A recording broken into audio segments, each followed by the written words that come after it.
Ireland, Norway. ইউরোপের এই তিনটি দেশ ফিলিস্তিনকে স্বীকৃতি দেওয়ার সিদ্ধান্ত নিয়েছে, যার মধ্যে নরওয়ে বাদে বাকি দুটি দেশই ইউরোপীয় ইউনিয়নভুক্ত।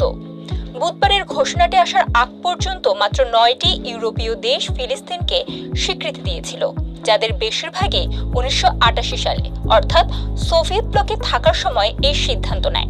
অবশ্য এদের মধ্যে স্লোভাকিয়া ও চেক প্রজাতন্ত্র পরবর্তী সময়ে তাদের সিদ্ধান্ত থেকে সরে আসে। ইউরোপীয় ইউনিয়নের সদস্য দেশ হিসেবে প্রথমবারের মতো 2014 সালে ফিলিস্তিনকে স্বীকৃতি দেয় সুইডেন। এ পর্যন্ত জাতিসংঘের সদস্য 140টি দেশ ফিলিস্তিনকে রাষ্ট্র হিসেবে স্বীকৃতি দিয়েছে, যার বেশিরভাগই আরব, ওআইসি এবং জোট নিরপেক্ষ দেশ।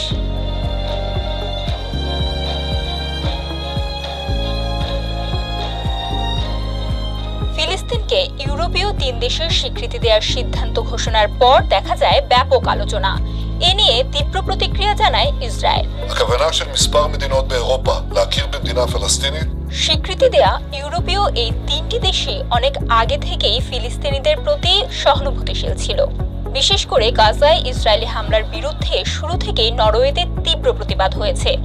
একই সংহতি দেখা গেছে আয়ারল্যান্ড ও স্পেনের ক্ষেত্রেও।